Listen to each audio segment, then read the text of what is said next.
I'm having 5 whole crumb cakes for dinner tonight, and nothing's gonna stop me. Not even in Neffa's super angry mode.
Grave transgression. Can't hide the truth. It all adds up. Let's see what you're made of. Can't hide the truth. The deception ends here.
That's a sight to see. King Deshret's splendor surrounds us. There's so much vegetation here. It's different than what I expected. Sure are a lot of plants for a desert. That's what I call divine providence of King Deshret.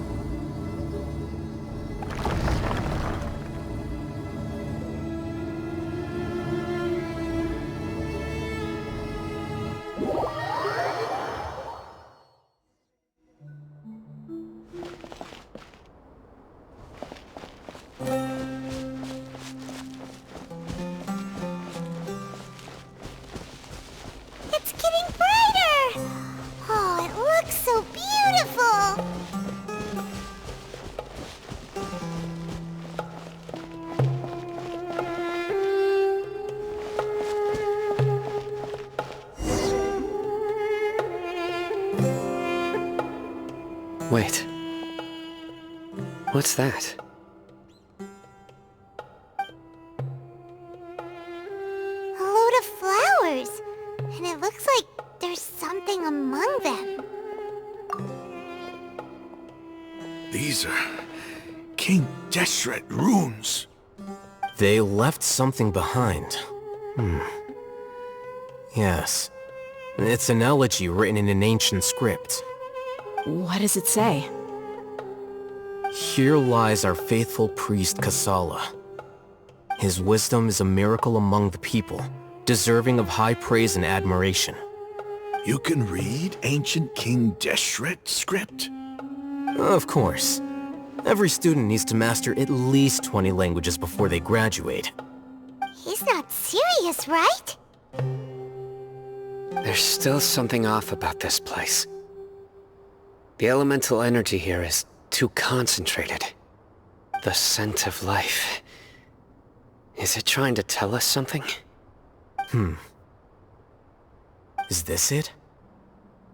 Analyzing.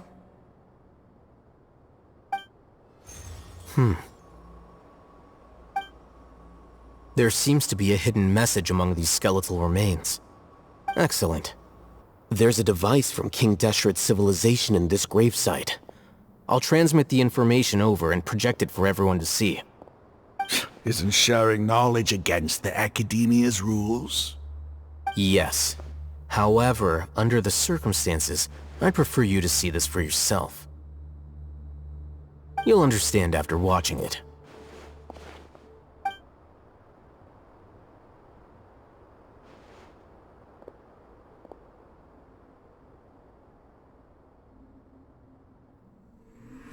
Civilization is born of knowledge, but so too can knowledge be its demise.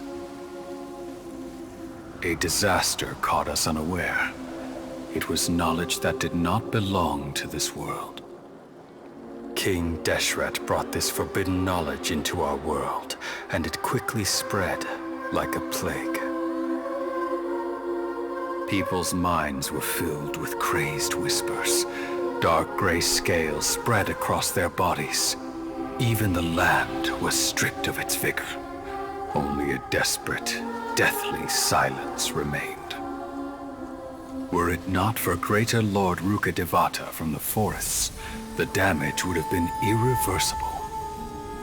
She summoned the priests to build temples and infused into them the divine power of life. The disaster was miraculously tempered, and the embers of our civilization were preserved in Aru village. Alas, the miracle could not last. As long as forbidden knowledge continued to exist, it would forever blight this world. In the end, the proud king of the desert, my eternal lord, chose to sacrifice himself. I have spent my whole life since guarding one of these many temples. But now, my duty is coming to an end. As I close my eyes for the final time, the sight of that noble deity will appear in my vision once more.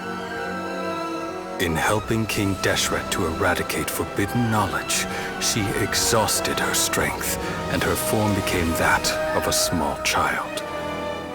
How strange. Now that I think of her, I no longer have any fear of death, for I sense that the spirit of life will abide with me during my eternal sleep.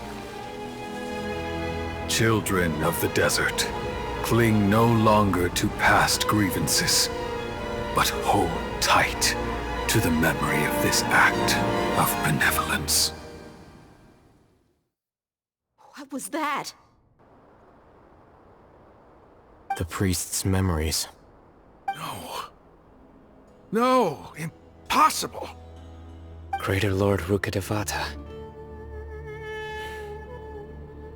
So the former Dendro Archon and King Deshret were never enemies at all. But this doesn't make any sense. The Dendro Archon's followers, they're clearly... Was that the former Dendro Archon?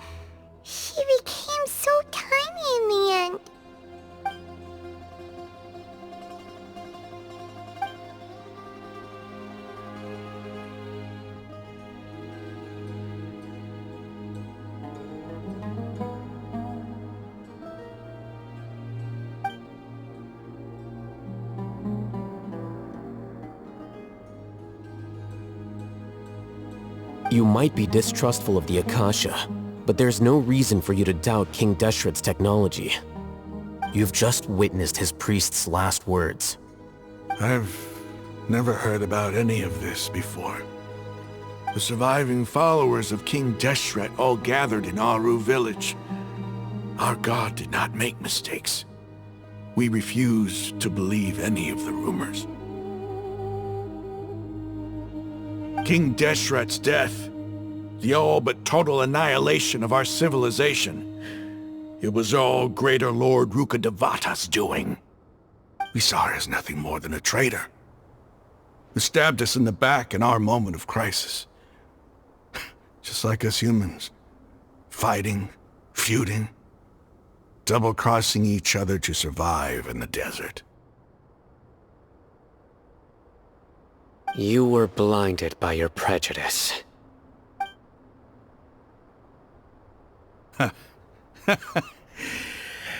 If I hadn't seen this for myself, if I hadn't witnessed his last words with my own eyes, ears, and heart,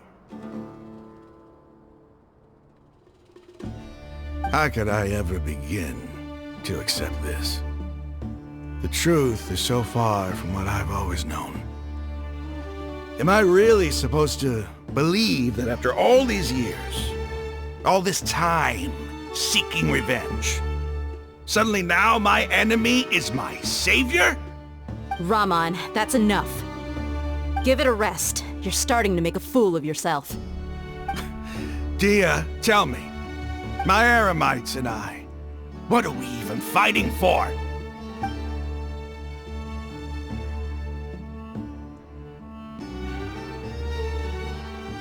Hey, how you doing?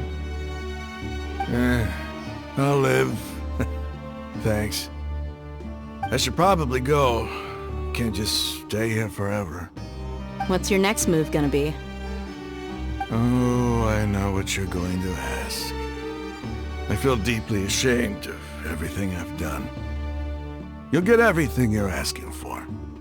But please, give me some time. After everything that's happened here today, somehow I need to explain it to the others. It's not gonna be easy. Well, I guess that's for me to deal with. Dia, this is where our camp's located. Make a note of it. When would be a good time for us to go? Tomorrow, I'll convince everyone that we're all on the same side. And I'll return every last one of your your village keepers. We'll share our other resources with you too.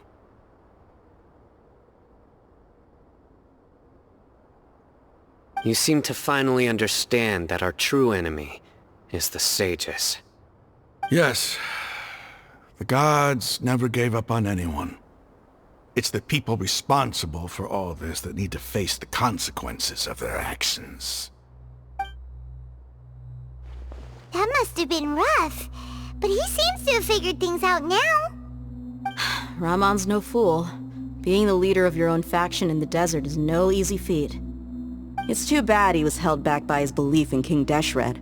But now that that's changed, I guess we have a few more people on our side. The outcome, at least, is favorable. We should get going too.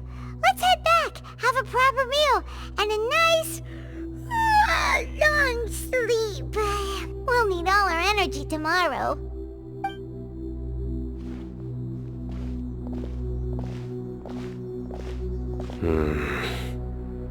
Sino, we're leaving! Stop yelling.